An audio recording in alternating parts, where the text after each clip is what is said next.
You're listening to the Global Ed Podcast, where educators share inspiring and thought-provoking stories from around the world. In this episode of the Global Ed Podcast, I'm speaking with Tina Lomax from New Zealand. Tina is the long-term principal of a school group that provides education and care to young offenders in the youth justice system. Welcome to the podcast, Tina. Hello, Gavin. Nice to be talking with you. It's great to be speaking with you too. So as we start, can you tell me a little bit about yourself and also the school that you're principal of? So my name's Tina Lomax and I'm principal, or Tumuaki as we call it in New Zealand, and I've been Principal of Kingslea School for nearly 27 years. Our school has been open since 1902. It originated as a reformatory school, but now it is a school for mostly young offenders, but children in care, children and young people in care or on the edge of care across New Zealand. So can you give me a sense of Kingslea School? Because my understanding is that it provides different services depending on where a child finds themselves within the youth justice system. We are very unique in the New Zealand's educational context. We have 8 campuses across New Zealand. So I live in Christchurch in the South Island. 5 of them are in secure youth justice residents, and 4 of them are youth justice residents, secure residences, and 1 is a care and protection residence where they're uplifted from their families for care at risk of harming themselves and others. And generally they could be low-level offending as well. And we have 3 campuses in the community for those living in supervised group homes or in homes or the edge of care, and in school. Wow, that's quite a spectrum of needs and care and education that you need to provide. Could you tell me more about who your students are and how they become students at Kingslea? Our students are mostly young offenders, and we have a 600% churn of students in a year. Many of them have suspected fetal alcohol spectrum disorder or FASD, and often have 2 or 3 more comorbidities, speech and language and difficulties. They could have intellectual difficulties, traumatic brain injuries, and most of our students have experienced complex trauma, which generally means that they've experienced trauma within their caregiving systems, and it's ongoing trauma that's gone on for years and years and years. When students enter your school, what's their education level like? Yeah, and most haven't been in education since year 7, which is year 7 in New Zealand, year 6 in Australia, and most of our students are Māori, our Indigenous population in New Zealand. What happens when a young Māori who's never been to prison before goes into remand? The first day they get the bash, and they have all their property taken from them. The second day they are invited to join a gang. If they refuse, they give them the bash again. When people leave prison, about 70% of them reoffend within 12 months. And so that prison is actually a cause of crime in New Zealand. One of the drivers of crime is a lack of education. So that if you have students that feel like they belong at a school, they're well supported, they meet with success, then they are likely to do better at school you can't fix everything that goes on in a home. You can't fix a lot of the trauma, but you can treat them.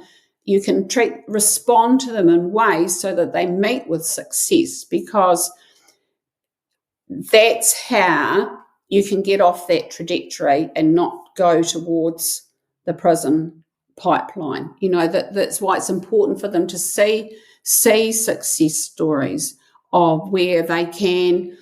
I think a lot of our kids, and I know this is a generalisation, I see them as a lot of them are quite entrepreneurial in their thinking. Like if I listen to some of the stories they tell me about, I don't talk a lot about what they've done, but if they write some stories or do something about, and you just go, oh, wow, you're actually really clever. There's things you could do. And I hope that as not being able to read well, not being able to do lots of things will be aided by artificial intelligence, and therefore their other attributes will come to the surface and they can lead successful lives. So if they learn that reading is a really good thing, when they have children, they will teach their children to read. They will have books in their homes.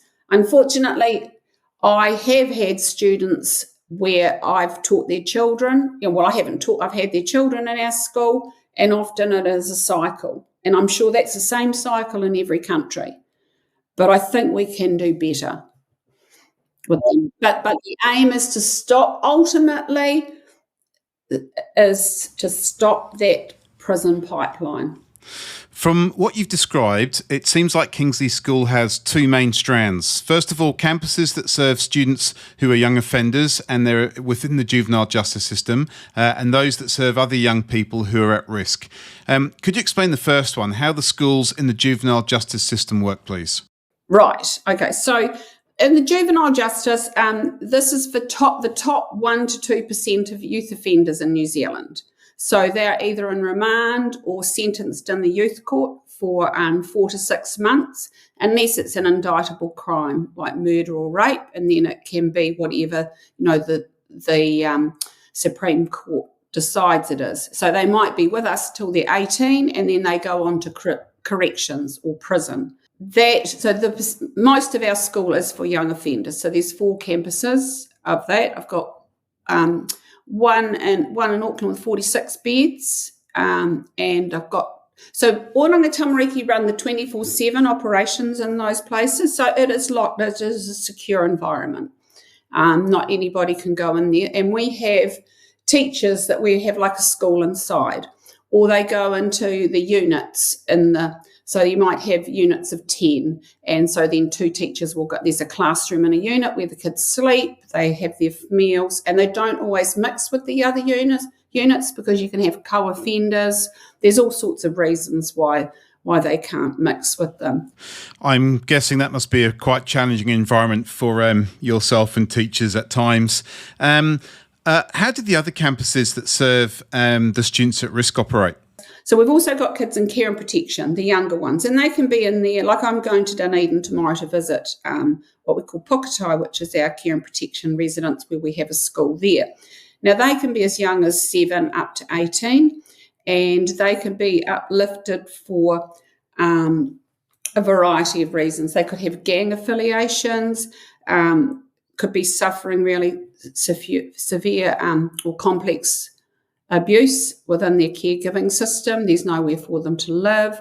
They might run away a lot, drugs and alcohol. They might be starting on the path to youth offending. So they live in a secure building and they come across to school, and that's a secure building for them. And they'll stay with us for about 3 months just to settle them down. And often it's to find a caregiving placement for them, which is very difficult for our children. And they come from all over New Zealand. And it often takes the kids when they even if they go to youth justice from the youth court or when they come to a care and protection residence, it can take a couple of weeks for them to settle down because, they're not at home, they're not amongst their friends, they can't go out, they can't do what they want. But then for some of them, they feel safe for the first time in a long time, where they can get sleep at night, they get well fed, they're in a safe environment. That's great. I'm interested to know, is attendance at your school compulsory for your students? And have there been students who have been at the school, they leave and then they return? When a young offender is sent to a youth justice residence run by our Ministry of Children or Oranga Tumuaki, they have to go to school, regardless of whether they're 16 or not. But when they're discharged, when they go back into the community, they don't generally return back to mainstream, what we call mainstream schools. But often, unfortunately, they can reoffend, and they might be sent back to the same residence, or they might be sent to another one of ours in another part of the country, in which case they come back to our school. So we always were able to share their information between us all so that they can have a continuity of education when they come to us. In Christchurch and in Auckland, we do have couple of community schools where we hold places for some of the more vulnerable younger offenders, and they can come straight back to our classrooms here and continue with their education. But we do have another campus and as well, and that is for mainstream students who have been excluded from education and often are on the edge of care or living in supervised group homes, not remand homes, and they are able to finish their education with us. We try to get them to go back to mainstream, but we haven't always met with success in doing that. But they still get a rich education with us. Considering the students you serve and all of their needs and challenges, what role does the school play in their lives? These kids can be hard work, like they're not even in the community school. They might just come to school to have breakfast. They might have been out all night up to no good, as they tell me. So take from that what you will. Could be, ram raiding, stealing cars, burglaries, all sorts, and they can be quite exhausted because they haven't had school at night. Or they could just be gaming in their room and not getting enough sleep. And then you've got to be careful, that they come, but they might not last the whole day because they haven't been to school for a long time. Or there's other issues in their life that are far more important to them than coming to school. But they do have that real sense of belonging when they come. You said that the students can be hard work. Have you had situations where a student's challenges or conduct has become so significant that they can't continue at the school? I've never excluded a child for our school because our school is a last-ditch school, and if we don't do something and help them,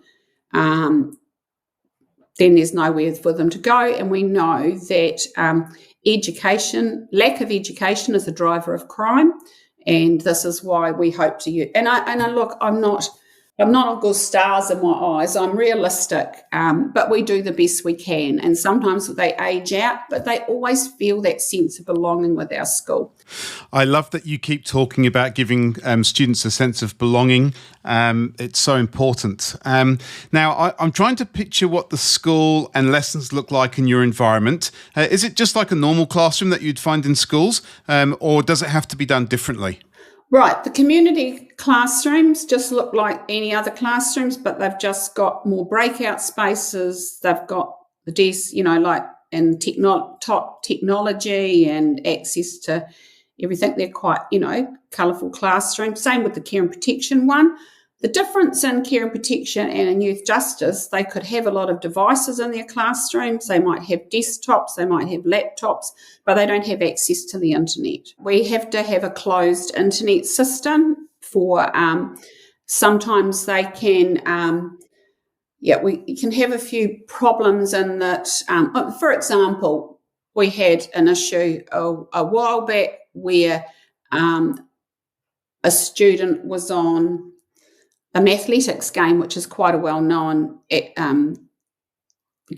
maths game throughout the world. And next thing we know, we didn't realise it at the time because he can be quite quick. We had the police contacting the facility and saying we've just had a threat made on Facebook. So they'll find a portal and a way out and might threaten somebody in the community. But usually our systems are pretty good at picking up on that, but or they might just find a portal and find a wee bit of pornography or something like that. They've got it. They're very, very quick. Just because they've missed a couple of, a few years of schooling and haven't been at school a lot does not mean they're silly. They're very, very clever kids. And, once they start getting qualifications, their eyes light up. In fact, I've got a story to tell you about one of our boys that got a qualification. But anyway, so in the youth justice classrooms, they're a wee bit more barren. We'd have bookcases where we've got all our new books in there. They have full of graphic novels, bilingual with Māori language and with English. They'll have a whiteboard, they'll have their things on the wall, but you have to be careful about what's on the wall. We can't have staples, we can't have drawing pins, anything that can be made into a potential weapon. We have big TVs. laptops. We have great big desks with very heavy desks so that they can't be used for any, plastic chairs in the youth justice classrooms.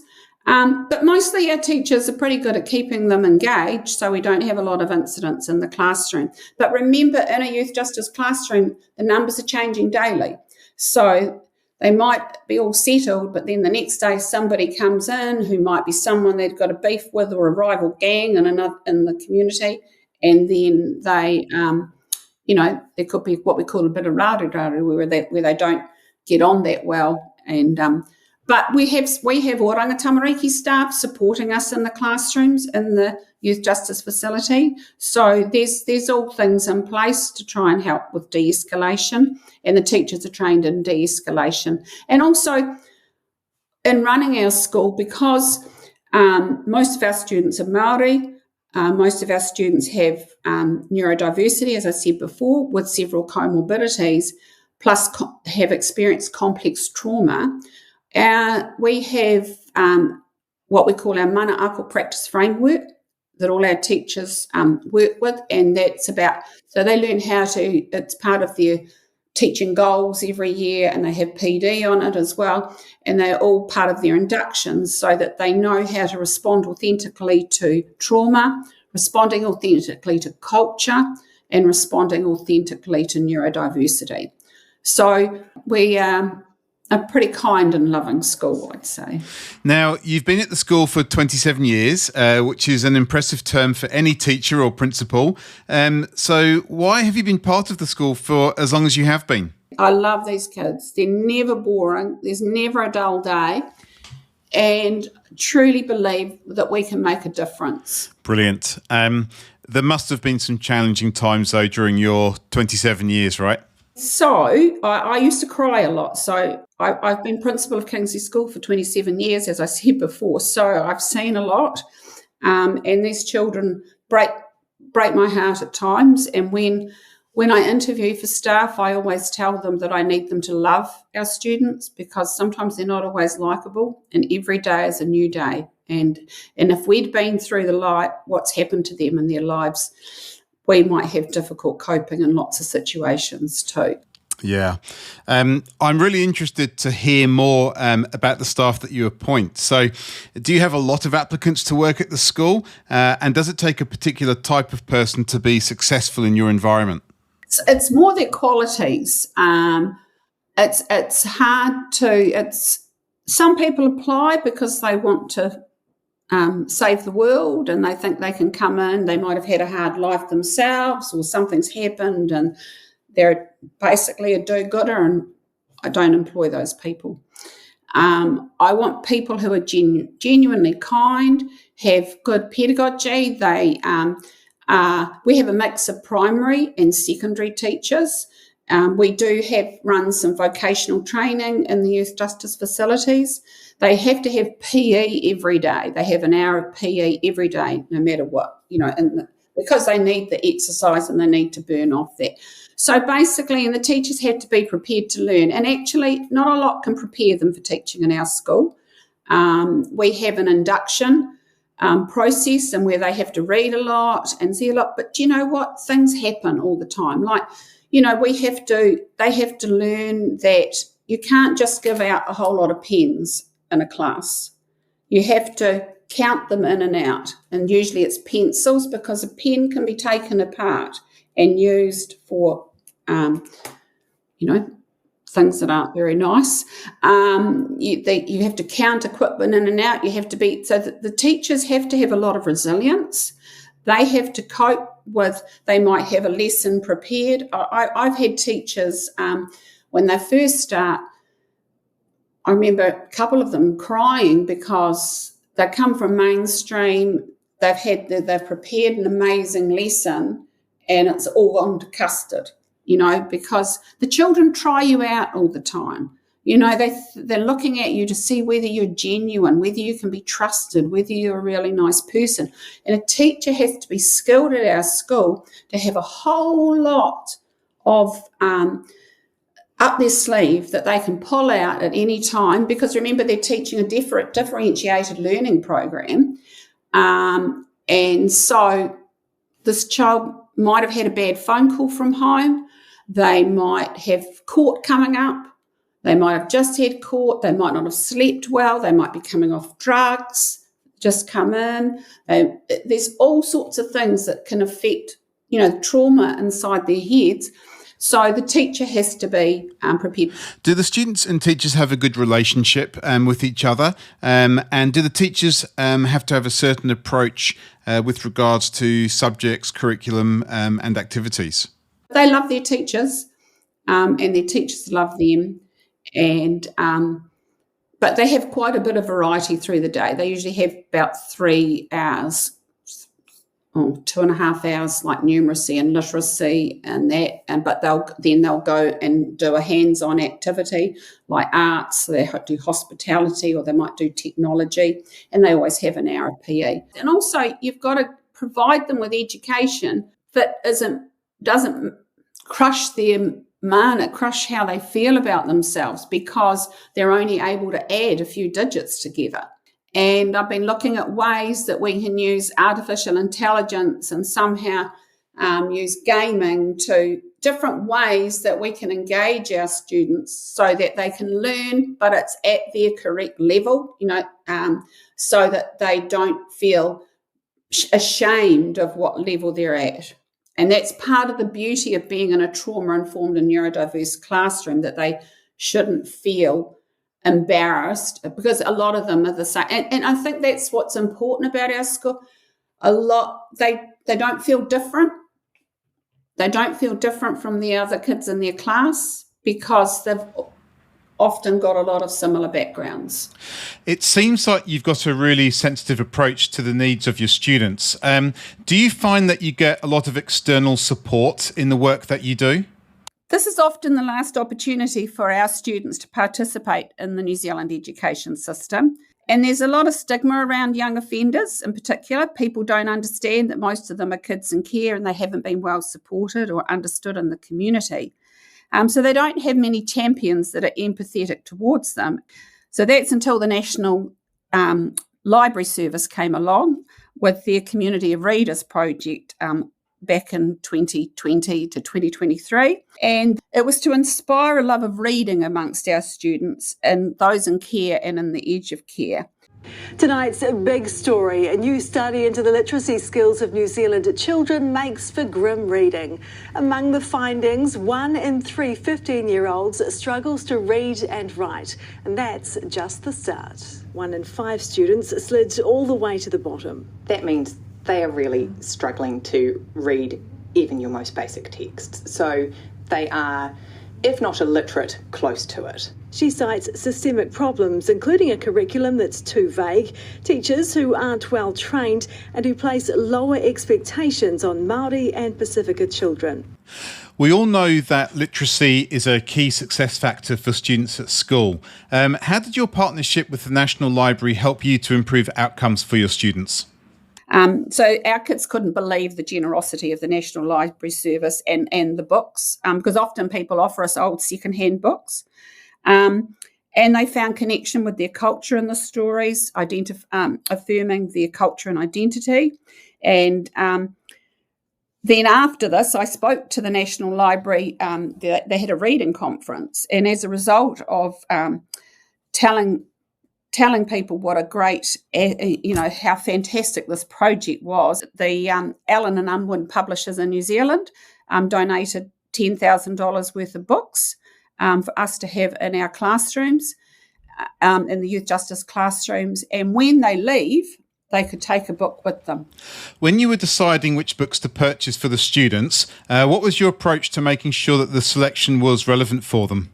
Allowing them to choose their own books and to choose the books that were in the classrooms was quite empowering. So I asked them, our students, what sort of books they'd like. So they really wanted bilingual books that were Māori and English, and graphic novels, and generally things like the Guinness Books of Records and Ripley, Believe It or Not. And this project gave our students a strong message that you matter, we value you and we want you to have the best. Fantastic. Now, I believe that your approach was more than just for the students of the school, that it was a holistic approach that included their families. Can you tell me more about that, please? So we had books in the foyers for families when they visited. Their children could take home, they often brought siblings along to visit, and they could take the books home with them. And we had to explain that books were free, there were no strings attached, it was just so that they could have more books, and they were just so delighted because often these families struggle to buy food and put food on the table. But the whole thing behind this is that research shows you that 20 books in a home is a predictor of positive life outcomes for students. So how did you use that research to help the students and their families? Part of the book selection they sent was a selection of baby books, because a lot of our boys, we mostly have male students, a lot of our boys are fathers. And in order to foster that love of reading, one of our deputy principals in Canterbury, she started using the books therapeutically with the boys, really. In fact, that she would read the books to them and teach them how to read to their babies so that they could then she would parcel the book up, and this project's still carrying on, and then she'd send them home with them. What were some of the outcomes that you've observed because of this focus that you've got on literacy? What we've found as a result of this project, you asked about literacy, they're reading all the time. Silent readings become a thing in the youth justice classrooms, and they're loving taking books back to their rooms for the night. In fact, that's why we had to get another lot of books, because the boys keep running up to me when they see me and asking, Miss, can I please have more of the series? Or, so it's just such a joyful project. It's such a great strategy, not only for the dad's literacy, but also hopefully for the next generation coming up. After all these years working at Kingslea School, can you share with me something that you have learnt from working with the young people? You can never judge anyone. You just don't know. Often I say, I was in a shop recently and I said, can I please have my receipt? Because I put the goods in my handbag. I said, I don't want to be seen I don't want to be picked up as a shoplifter. And the person says to me, you don't look like a shoplifter. And I said, you don't know what anybody looks like when they commit crimes. So I just wish people would be more compassionate towards us. So I've learned a lot of compassion. And you can see I have a lot of passion for the job and for our students and for our teachers. And our teachers are our greatest resource. As we finish off, can you share with me your hopes for the students that you serve? I hope that one day that we can have more success with getting them back into mainstream. And I'd like us to have outreach teachers that we can go in and support and keep them in schools. Because children in care are 6 times more likely to be excluded from mainstream education than the general population. So these kids are always on the back foot, and I just wish that people could see what I see in them so that they could eventually, so they can meet with success in their lives. Because this is all about helping them reach their potential. Every child deserves a champion, an adult who will never give up on them, who understands the power of connection and insists that they become the best that they can possibly be. Is this job tough? You betcha. But it is not impossible. We can do this. We're educators. We're born to make a difference. Do these might be big boys, but when they get their NCA level 1 and 2, and there's not heaps of them in a year, they love their certificate and they love their big bar of chocolate, and their mana or how they feel about themselves is just, So this particular boy, he achieved NCA level 1. He had his certificate. He had his bar of chocolate. And remember, these children, these young people don't have a lot of self-worth. They don't feel like that. They've never found school to be a good place for them. So our school is about creating an education system that meets their needs, not them fitting the system.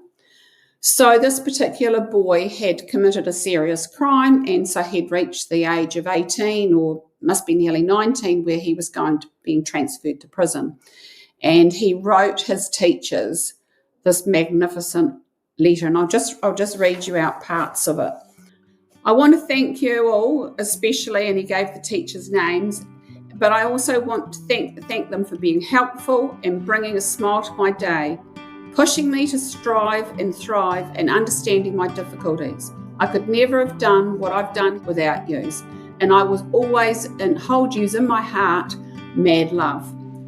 I've smiled more here in the last 18 months than I have in my whole life, thanks to yous and you staff. And that is one main reason why I will miss this place, because no matter what, the people in Kingsley always make me happy. And I know I don't believe in God, but yous are all angels. Thank you, Tina, for being an angel to these young people and for sharing your story with me. Thank you, Gavin, for having me on the Global Ed podcast. Next time on the Global Ed podcast. Well, that was the final episode of Season 3 of the Global Ed podcast. I would like to thank all my guests for sharing their stories, challenges, successes and hopes. If you have enjoyed listening to the Global Ed podcast, please subscribe and follow me, Gavin Kinch, on LinkedIn.